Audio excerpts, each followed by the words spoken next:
இன்றைய நாள் பாலஸ்தீன அத்தாரிட்டியினுடைய PA பிரதமர் ஒரு செய்தியை வெளியிட்டிருக்கிறார். அவர் ஒரு புகைப்படத்தையும் வெளியிட்டிருக்கிறார். நெக்ஸ்ட் வீக் அடுத்த வாரம் அளவில் மீண்டும் ஒரு பீஸ் டாக் ஆரம்பிக்கப்படலாம் என்று சொல்லப்படுகிறது. ஒரு வாக்கெடுப்பு நடத்தப்பட்டிருக்கிறது, மக்கள் கருத்து கணிப்பு. அதுல 70% மேற்பட்டவர்கள் ஹமாஸை தோற்கடிக்க முடியாது, ஹமாஸை வெல்லவே முடியாது, இஸ்ரேலிய ராணுவம் தான் தோற்று கொண்டிருக்கிறது, தோல்வி அடையும் என்று வாக்களித்திருக்கிறார்கள். ஹமாஸ் கடந்த காலங்களை விட மீண்டும் உச்சகட்ட பலம் பெற்றிருக்கிறார்கள் என்கிறது வார் கண்காணிப்பு அமைப்பு. அவர்கள் எப்படி அதை கணிக்கிறார்கள் என்று சொன்னால், இஸ்ரேல் எப்படி காசாவுக்குள்ள தாக்குதல் நடத்துமோ அதே மாதிரி இஸ்ரேலுக்குள்ள ஹிஸ்புல்லாக்கள் நடத்திய தாக்குதல்களை பத்தி எறியக்கூடிய காட்சிகள் நீங்க பார்த்திருப்பீங்க.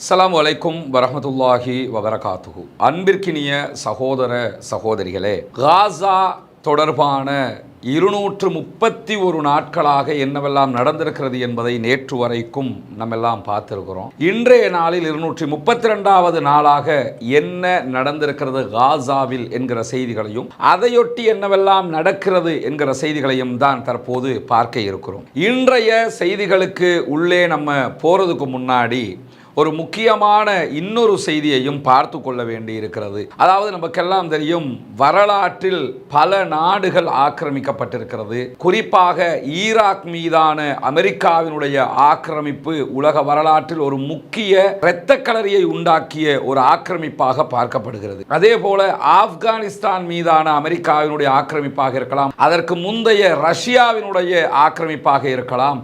இப்படி இந்த ஆக்கிரமிப்புகள் எல்லாம் இரத்த களரிகளை உண்டாக்கிய ஆக்கிரமிப்புகள் மாத்திரமல்லாமல், ஒரு நாட்டை ஆக்கிரமிக்க செல்கிறவர்கள் அந்த நாட்டு மக்களை கொன்று குவிப்பதோடு அந்த நாட்டினுடைய கட்டிடங்களையும் வளங்களையும் அழித்து முடிப்பதோடு நிறுத்துவதில்லை. குறிப்பாக அந்த நாட்டினுடைய அறிவு பொக்கிஷங்களை இல்லாமலாக்கி அந்த நாட்டை சேர்ந்தவர்கள் கல்வியிலே முன்னேறிவிடக் கூடாது என்பதற்கு என்னவெல்லாம் செய்ய வேண்டுமோ அந்த அத்தனை காரியங்களையும் தொடர்ந்தும் ஆக்கிரமிப்பாளர்கள் பல வரலாற்றுகளில் செய்திருக்கக்கூடியதை நாம் பார்க்க முடியும்.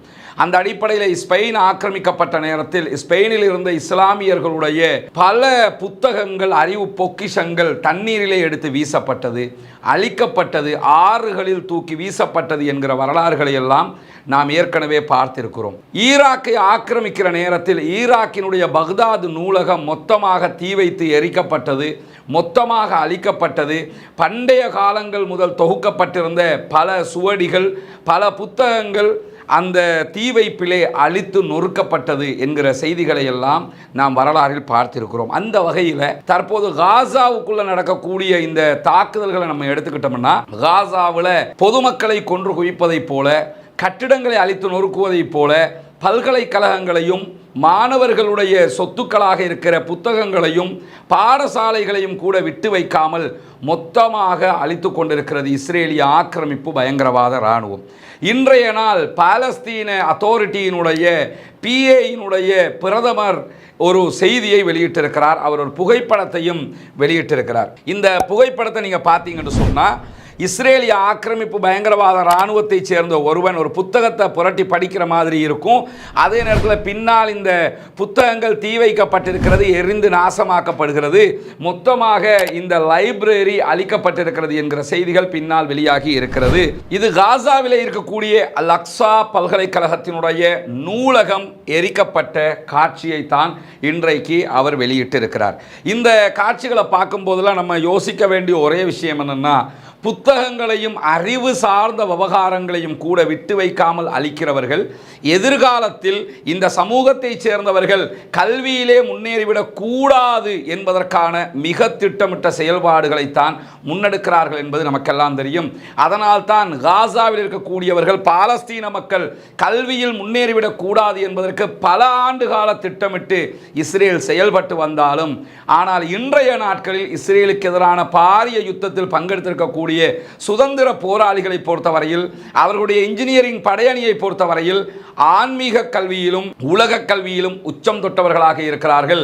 குறிப்பாக ஹமாஸினுடைய ஆயுத போராட்ட குழு கஸ்ஸாம் பிரிகேடினுடைய முழுமையான ஆயுதங்களுக்கு பொறுப்பாக இருக்கக்கூடிய இன்ஜினியரிங் படைப்பிரிவை பொறுத்தவரையில் நம்ம ஆரம்ப நேரத்திலே சொல்லியிருக்கக்கூடிய ஒரு செய்திதான்.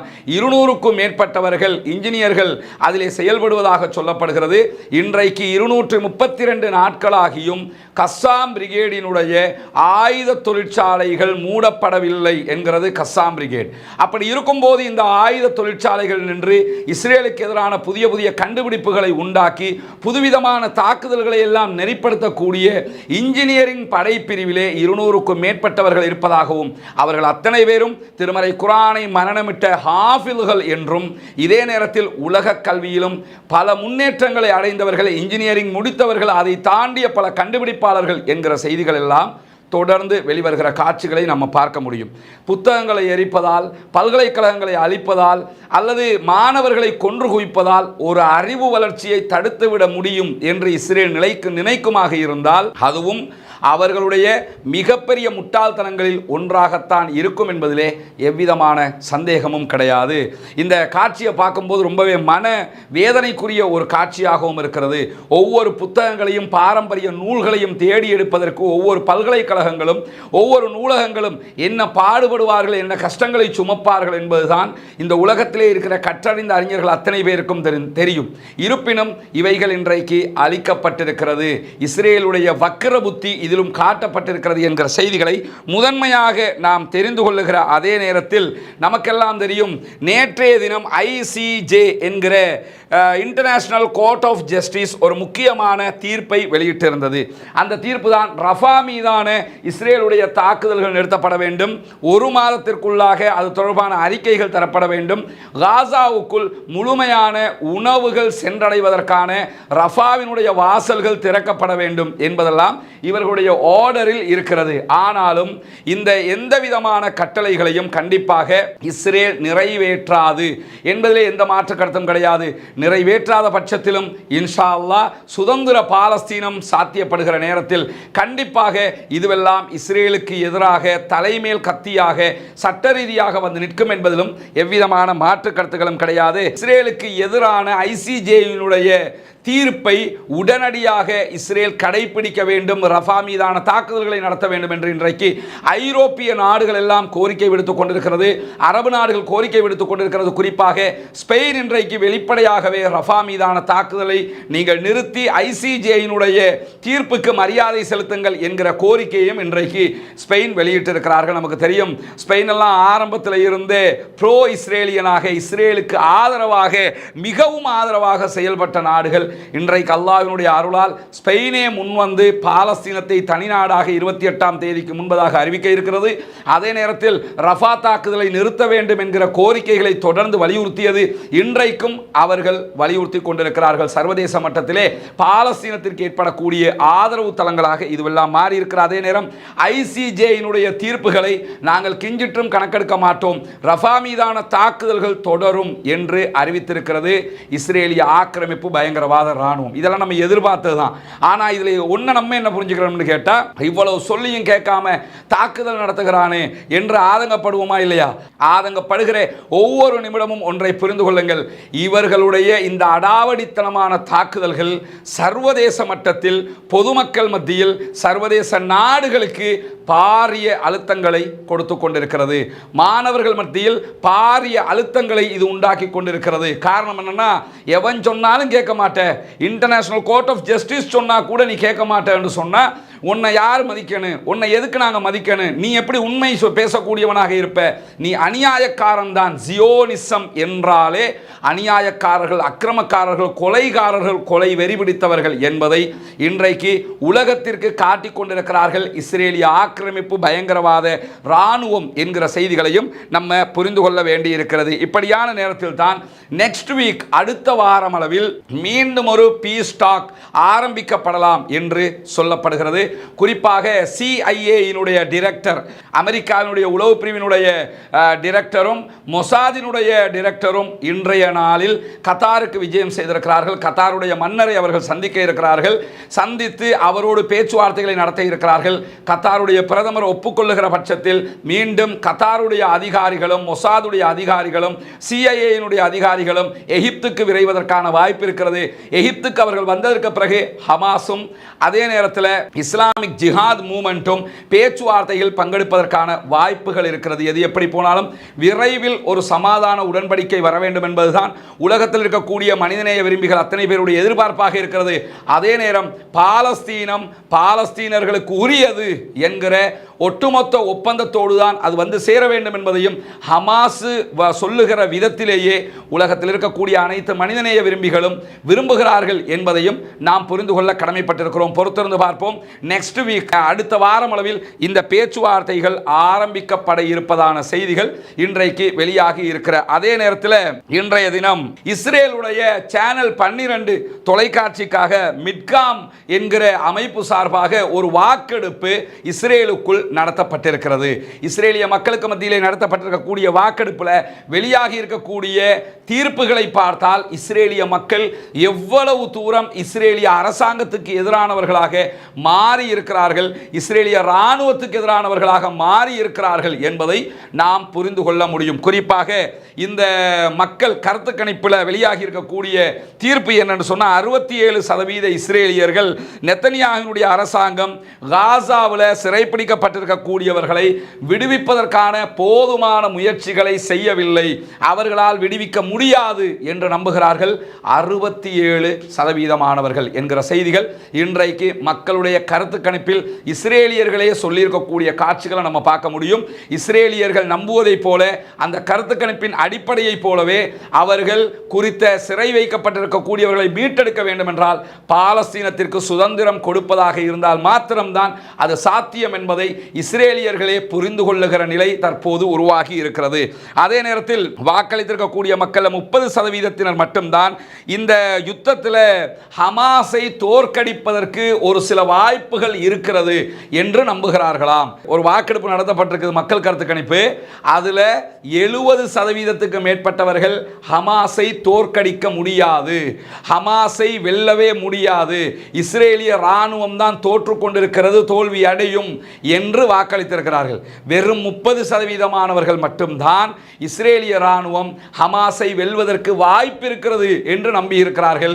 ஒரு 50% 50-50 கூட நம்பல, 30% பேர் தான் டவுன் ஆகி நம்பி இருக்கிறாங்களே தவிர 70% இஸ்ரேலிய மக்களே ஹமாஸை தோற்கடிக்க முடியாது என்றுதான் நம்புகிறார்கள் என்கிறது மிட்காமினுடைய சேனல் 12க்கான மக்கள் கருத்து கணிப்பு என்கிற செய்திகள் வெளியாகி இருக்கிற அதே நேரம் 22% பேர் சமாதான பேச்சுவார்த்தையினுடைய தோல்விக்கு இஸ்ரேல் தான் பொறுப்பேற்க வேண்டும் என்றும் வாக்களித்திருக்கிறார்கள்.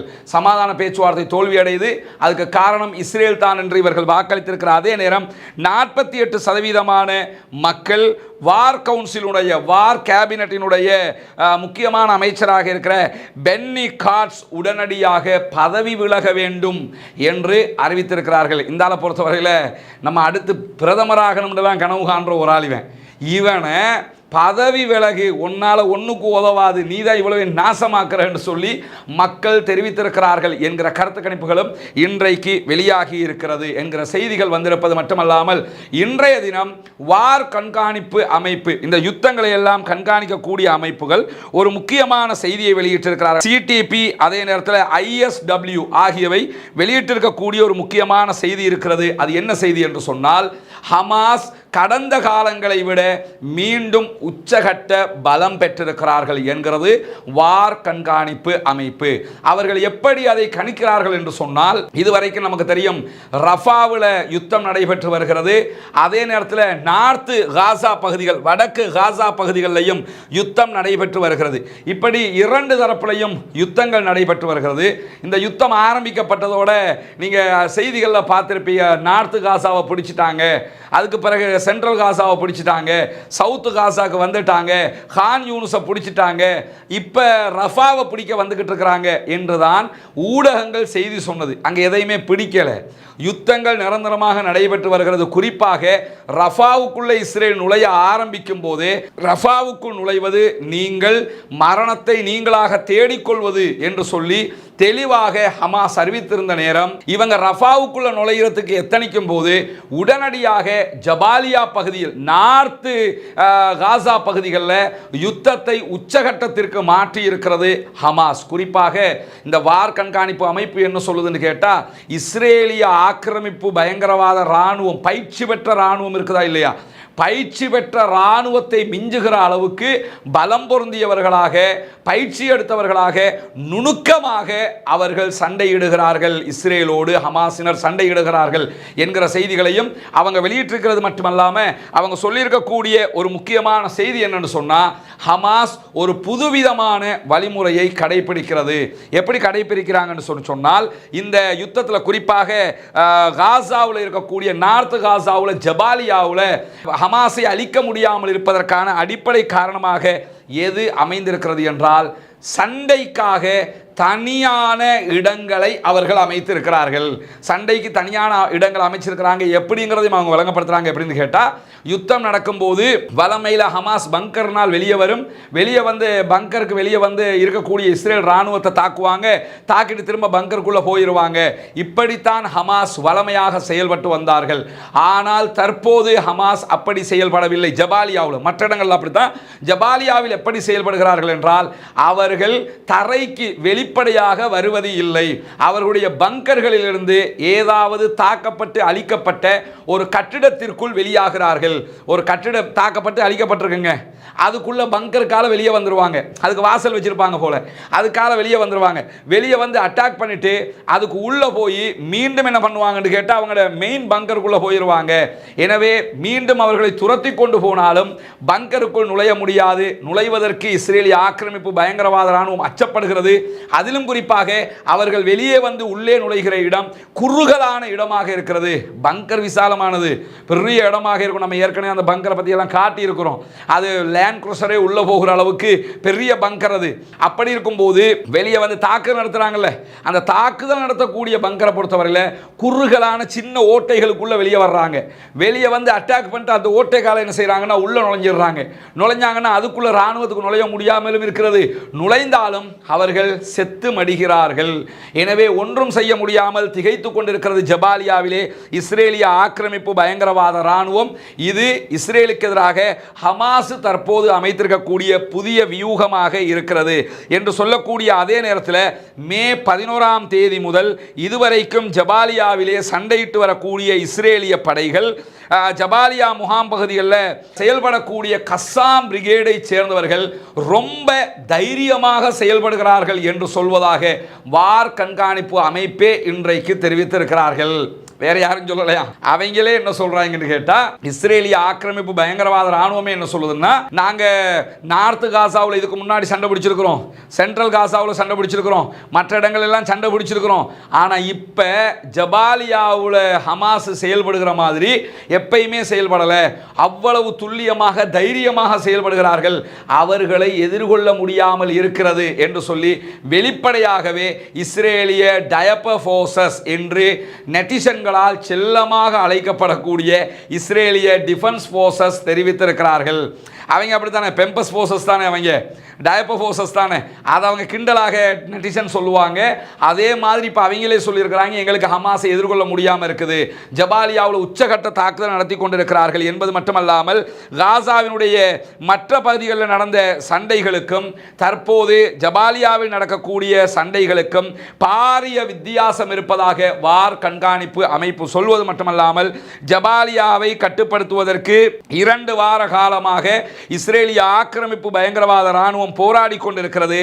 ஆனால் வேண்டுமென்றே அவர்களை அலைக்கழித்து அழித்து கொண்டிருக்கிறது ஹமாஸ் படைப்பிரிவு. இவர்கள் வழக்கத்திற்கு மாறான அதிகமான தாக்குதல்களை நடத்துவது மட்டுமல்லாமல் ஹமாஸ் தொடர்ந்தும் காசாவிலே உயிர்ப்போடு நிலைத்திருக்க முடியும் என்று இன்றைக்கு வார் கண்காணிப்பு அமைப்பு தெரிவித்திருக்கிறது.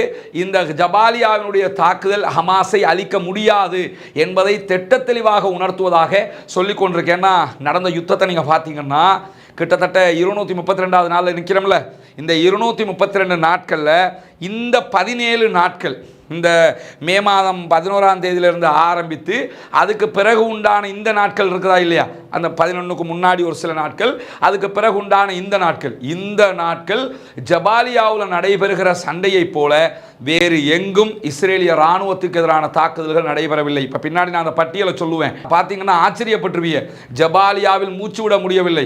நம்ம இன்னைக்கு 10 நாளாக சொல்லி வரக்கூடிய ஒரு விஷயம்தான், ஒவ்வொரு நாளும் 300க்கு மேற்பட்டவர்கள் இஸ்ரேலிய ஆக்கிரமிப்பு பயங்கரவாத இராணுவத்தில் கொல்லப்படுகிறார்கள். ஆனால் என்ன பண்ணுறான்னா, வலமலை ஒத்தர் 2 பேர் என்று சொல்லி வந்தவன் இப்போ 8 பேர் 10 பேர் என்று அறிவிக்கிற அளவுக்கு அவர்களுடைய தாக்கமும் அழிவும் உச்சம் தொட்டு கொண்டு வருகிறது. அமெரிக்காவை தளமாக கொண்டு இயங்கக்கூடிய இந்த வார் தொடர்பாக கண்காணிக்கக்கூடிய அமைப்புகள் எல்லாமே என்ன பண்ணுறாங்கன்னு சொன்னால், ஹமாஸை தோற்கடிப்பது வாய்ப்புகள் இல்லை, அவர்கள் ஜபாலியாவிலே உச்சகட்ட தாக்குதலை நடத்தி கொண்டிருக்கிறார்கள், வளமையான பயிற்சி பெற்ற 100% ஒழுங்கமைக்கப்பட்ட ஒரு இராணுவத்தை போல ஹமாஸ் செயல்பட்டு வருகிறது என்கிறது வார் கண்காணிப்பு அமைப்பு. இன்னைக்கு இவங்க சொல்கிறாங்க, இதுக்கு முன்னாடியே பல விடுத்தம் இது தொடர்பான அறிஞர்கள் சொல்லிட்டாங்க, நீங்கள் நினைக்கிற மாதிரி ஹமாஸ் இல்லடா, இப்போ சுதந்திரத்துக்காக போராட வந்திருக்கிறாங்க, 2ல் 1 பார்ப்பாங்க, உங்களை அழிப்பாங்க, கபருக்கு அனுப்புவாங்கன்னு சொன்னாங்க. நெத்தன்யாகுவினுடைய தலைக்கணமும் நெத்தன்யாகுவினுடைய கர்வமும் தான் இன்றைக்கு இஸ்ரேலை அழித்து கொண்டிருக்கிறது. பாலஸ்தீன சுதந்திர பூமியை நோக்கிய நம்பிக்கையோடு அவர்களை பயணிக்க வைத்திருக்கிறது என்கிற நிலையில் இன்றைக்கு என்னவெல்லாம் நடக்கிறது காசாவுக்குள் என்கிற செய்திகள் மிக முக்கியமானவையாக இருக்கிறது. இன்றைய தினம் காசாவுக்குள்ள இருந்து இஸ்ரேலை நோக்கி பாரிய ஏவுகணை தாக்குதல்கள் நடத்தப்பட்டிருக்கிறது. அதிலும் குறிப்பாக ஏவுகணை தாக்குதல்களோடு சேர்த்து வடக்கு இஸ்ரேல், நார்த் இஸ்ரேலை நோக்கி ட்ரோன் தாக்குதல்கள் நடத்தப்பட்டிருக்கிறது. ட்ரோன்கள் தாக்குதல் நடத்த வருகிற போது அதற்கு எதிரான சைரன்கள் எழுப்பப்பட்டு மக்கள் அலர்ட் பண்ணப்பட்டிருக்கிறார்கள் என்கிற செய்திகளை இன்றைக்கு எடியோ தஹ்ரனோத், அதே நேரத்தில் இஸ்ரேலி டைம்ஸ் உள்ளிட்ட இஸ்ரேலுடைய ஊடகங்களே வெளிப்படையாக ஒப்புக்கொண்டிருக்கிறது. அது மட்டுமல்லாமல் ஜபாலியாவில் நடைபெற்ற தாக்குதல்களில் பல லிஸ்ட் அவங்க வெளியிட்டிருக்கிறாங்க.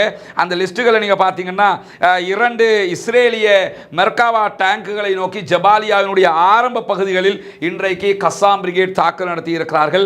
அதற்கு பிறகு ஜபாலியாவினுடைய முகாம் பகுதிகளில் இருக்கக்கூடிய அல் அஜர்மா தெரு, அல் அஜர்மா என்கிற ஒரு ரோட்டில் நடத்தப்பட்ட தாக்குதல்களில் 4 மெர்காவா டேங்குகள் அளிக்கப்பட்டிருக்கிறது. அதே நேரத்தில் ஜபாலியா முகாமில் இருக்கக்கூடிய அல் கசாயிப் என்கிற பகுதிகளில் நடத்தப்பட்டிருக்கக்கூடிய தாக்குதல்களில் மேலும் 4 மெர்காவா டேங்குகள் அளிக்கப்பட்டிருக்கிறது. அதே நேரத்தில் 3 மெர்காவா டேங்குகளை ரஃபாவினுடைய வடகிழக்கு பகுதிகளில் அளித்திருக்கிறோம் என்கிறது கஸ்ஸாம் பிரிகேட். அதே போன்று ஸ்பெஷல் இராணுவ பிரிவை, இஸ்ரேலுடைய ஸ்பெஷல் இராணுவ படையணியை ஐன் நால்பாக் என்கிற பகுதிகளில் நாங்கள் பங்கர் வாசலுக்குள் இழுத்து அடித்து காயப்படுத்தி பின்னர் கொன்று குவித்திருக்கிறோம் என்கிற செய்திகளையும் அவர்கள் வெளியிட்டிருக்கிறார்கள். இப்போ நம்ம சொன்ன அளவுக்கு 13 மெர்காவா டேங்குகளும் ஒரு ஸ்பெஷல் படையணியும் மொத்தமாக அளிக்கப்பட்டிருக்கிறது. அதே நேரத்தில் நார்த் காசா பகுதிகளில் இருக்கக்கூடிய ஜபாலியா முகாமுக்கு வடக்கு பகுதிகளில் ஷாவாவ் என்கிற ஆயுதத்தின் ஊடாக நடத்தப்பட்ட தாக்குதல்களில் 4 மெர்காவா டேங்குகள் அளிக்கப்பட்டிருக்கிறது. மொத்தம் 17 மெர்காவா டேங்குகள் அளிக்கப்பட்டிருக்கிறது. அதே போன்று ரஃபாவில் இருக்கக்கூடிய சலாஹுத்தீன் கேட் பகுதிகளில் நடைபெற்ற தாக்குதல்களில் டேண்டம் என்கிற வகை ஷெல் மூலமாக நடத்தப்பட்ட தாக்குதல்களில் மேலும் 3 மெர்காவா டேங்குகள் அளிக்கப்பட்டிருக்கிறது. எனவே 20 மெர்காவா டேங்குகள், 2 ராணுவ புல்டோசர்கள் D9 வகை 2 ராணுவ புல்டோசர்கள் அளிக்கப்பட்டிருக்கிறது என்கிற செய்திகளையும் கஸ்ஸாம் பிரிகேட் வெளியிட்டிருப்பது மட்டுமல்லாமல் நெட்சாரிம் பகுதிகளில், நார்த் இஸ்ரேலில் இருக்கக்கூடிய நெட்சாரிம் பகுதிகளில் இன்றைக்கு மோட்டார் குண்டு தாக்குதல்களை பாரிய அளவில் நடத்தி இருக்கிறது. அல் அல் குதுஸ் படையணியும் கஸ்ஸாம் பிரிகேடும் என்கிற செய்திகளும் இன்றைக்கு வெளியாகி இருப்பது மட்டுமல்லாமல் இமாம் அலி பள்ளிவாயல் பகுதிகளில் நடத்தப்பட்ட இஸ்ரேலுக்கு எதிரான தாக்குதல்களில் மேலும் 4 மெர்காவா டேங்குகள் அளிக்கப்பட்டிருக்கிறது. எனவே 24 மெர்காவா டேங்குகள் அளிக்கப்பட்டிருப்பது மட்டுமல்லாமல் ஜபாலியா பகுதிகளில் நடைபெற்று வரக்கூடிய உச்சகட்டமான தாக்குதல்களில் ஹபூப் என்கிற ஒரு கட்டிட பகுதிகளில் நடத்தப்பட்ட ஒரு தாக்குதலில் ஸ்பெஷல் ஜியோனிச படையணியைச் சேர்ந்தவர்களை கன்னி வெடி வைத்து மொத்தமாக அளித்திருக்கிறோம் என்கிற செய்திகளையும் இன்றைக்கு அல் குதுஸ் பிரிகேடும் அல் கஸ்ஸாம் பிரிகேடும் வெளியிட்டிருக்கிறார்கள். எனவே 2 படைப்பிரிவுகள் 24 மெர்காவா டேங்குகள் மொத்தமாக அளிக்கப்பட்டிருக்கிறது என்கிற செய்திகள் இதுவரைக்கும் வெளியாகி இருக்கிறது. இதற்கு பிறகும் அவர்கள் நடத்துகிற தாக்குதல்கள் வெளியிடப்படலாம். 24 மெர்காவா டேங்குகள் என்று சொன்னால் குறைந்தபட்சம் ஒரு மெர்காவா டேங்குக்குள்ள 5 பேர் என்று வச்சா கூட இன்றைய நாள் தாக்குதலில் 120க்கு மேற்பட்ட இஸ்ரேலிய ஆக்கிரமிப்பு பயங்கரவாத இராணுவத்தை சேர்ந்தவர்கள் மெர்காவா டேங்குகள் அளிக்கப்பட்டதனூடாக கொல்லப்பட்டிருக்கிறார்கள்.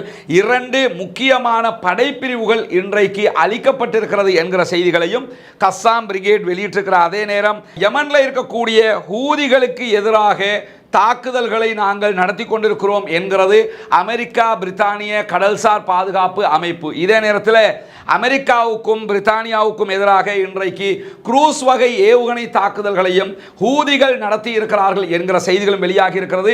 ஆனால் அதில் என்ன மாதிரியான பாதிப்புகள் ஏற்பட்டிருக்கிறது என்கிற தகவல்கள் இதுவரைக்கும் வெளியாகவில்லை என்கிற நிலையில் தெற்கு லெபனானில் இருந்து இஸ்ரேலை நோக்கி 20க்கு மேற்பட்ட ஏவுகணை தாக்குதல்கள் நடத்தப்பட்டதாகவும் அதிலே தங்களுக்கு பாதிப்புகள் ஏற்பட்டிருக்கிறது என்பதையும் இன்றைக்கு இஸ்ரேல் வெளியிட்டிருக்கிறது. இந்த புகைப்படமும் வெளியிடப்பட்டிருக்கிறது. இந்த புகைப்படத்தில் பார்த்தீங்கன்னா பத்தி எரியக்கூடிய இஸ்ரேல் எப்படி காசாவுக்குள்ள தாக்குதல் நடத்துமோ அதே மாதிரி இஸ்ரேலுக்குள்ள ஹிஸ்புல்லாக்கள் நடத்திய தாக்குதல்களில் பத்தி எரியக்கூடிய காட்சிகள் நீங்க பார்த்திருப்பீங்க. ஆனாலும் அவங்க என்ன சொல்லியிருக்கிறாங்கன்னா பெரிய தாக்கமெல்லாம் எங்களுக்கு வரலங்கிறாங்க. அது பெரிய தாக்கமா சின்ன தாக்கமாங்கிறத இந்த புகை மூட்டத்தை வைத்தும் இந்த தாக்குதலுடைய அடிப்படையை வைத்தும் யாரும் புரிந்து கொள்ள முடியும். அவ்வளவு பிரம்மாண்டமான தாக்குதல்கள் இன்றைய நாளில் நடத்தப்பட்டிருக்கிறது என்கிற செய்திகள் வெளிவந்திருப்பது மட்டுமல்லாமல் இஸ்ரேலை நோக்கி இஸ்ரேலுடைய மனாரா பகுதிகளுக்கு பாரிய அளவிலான ஏவுகணை தாக்குதல்களை நடத்தி கொண்டிருக்கிறோம் என்கிறது ஹெஸ்புல்லாக்கள். அதே நேரத்தில் இஸ்ரேலுடைய மெர்காவா டேங்குகளை நோக்கியும் நாங்கள் தாக்குதல்களை நடத்தி கொண்டிருக்கிறோம் என்கிற செய்தியையும் இன்றைய தினம் ஹிஸ்புல்லாக்கள் வெளியிட்டிருக்கிறார்கள். எனவே ஹிஸ்புல்லாக்களுடைய இந்த செய்திகளும் இன்றைக்கு பாரிய அளவிலான தாக்கங்கள் ஏற்பட்டிருக்கிறது என்பதை வெளிப்படுத்தி இருக்கிற அதே நேரம் நமக்கெல்லாம் தெரியும் நேற்றைய தினம் காத்தான்குடி ஹிஸ்புல்லா மண்டபத்திலே நாம் பாலஸ்தீன விடுதலை மாநாடு என்கிற ஒரு மாநாட்டை நடத்தியிருந்தோம். அந்த மாநாட்டிலே பாராளுமன்ற உறுப்பினர் அலிசாஹிர் மௌலானா அதே நேரத்தில் முன்னாள் கவர்னர் ஹிஸ்புல்லா உள்ளிட்டவர்களும் பங்கேற்றிருந்தார்கள். பெருந்திரளான மக்கள் ஆர்வத்தோடு கலந்து கொண்ட அந்த நிகழ்விலே பாராளுமன்ற உறுப்பினர் அலிசாஹிர் மௌலானா ஒரு வாக்குறுதியை அளித்திருந்தார். இன்ஷா அல்லாஹ் அடுத்த பாராளுமன்ற அமர்விலே பாலஸ்தீனம் தனி சுதந்திர நாடாக அமைய வேண்டும் என்கிற கோரிக்கை நேற்றைய மாநாட்டிலே தீர்மானமாக நிறைவேற்றப்பட்டிருந்தது. அந்த தீர்மானத்தினுடைய நகலை தான் பாராளுமன்றத்தினுடைய ஹென்சார்டிலே பதிவுக்கு கொண்டு வருவதாகவும் அவர் நேற்று அறிவித்திருக்கிறார். இன்ஷா அல்லாஹ் அதுவும் நடைபெற வேண்டும். நடைபெறுவது மிக நல்ல காரியமாக மாறிவிடும் இன்ஷா அல்லாஹ். எனவே அந்த மாநாட்டிலே கலந்து கொண்ட அனைத்து மக்களுக்கும் நாங்கள் நன்றி தெரிவிக்க கடமைப்பட்டிருக்கிறோம். பாலஸ்தீன சுதந்திர தேசத்தை நோக்கி பாலஸ்தீனம் நகர்ந்து கொண்டிருக்கிறது. உங்களுடைய பிரார்த்தனைகள் தான் அதற்கு மிகப்பெரிய தூண்டுகோலாக இருக்கிறது. எனவே அல்லாஹ் பிரார்த்தனை செய்ய மறந்து விடாதீர்கள். எதிரி ராணுவம் அழித்து நொறுக்கப்பட வேண்டும் என்று அவர்களுக்கு எதிராக குனூத்து நாசிலா ஓத மறந்து விடாதீர்கள். அதே நேரத்தில் ஜனநாயக ரீதியாக அனைத்துக்கும் குரல் கொடுப்பதற்கு மறந்து விடாதீர்கள். ஜனநாயக ரீதியாக போராடுவதற்கு மறந்து விடாதீர்கள். தீவிரவாதம் அளிக்கப்பட வேண்டும், பயங்கரவாதம் அளிக்கப்பட வேண்டும், இஸ்ரேலிய அரச பயங்கரவாதம் இல்லாத ஒழிக்கப்பட வேண்டும் என்பது மிக முக்கியமானது. எனவே ஜனநாயக ரீதியாக நம்மால் முடிந்த குரல் எழுப்புகிற போராட்டங்களை நடத்துவோமாக. இது தவிர்த்து எந்த விதமான வழிமுறைகளையும் எந்த சந்தர்ப்பத்திலும் நாம் கைக்கொள்ளக்கூடாது, கைக்கொள்ள முடியாது.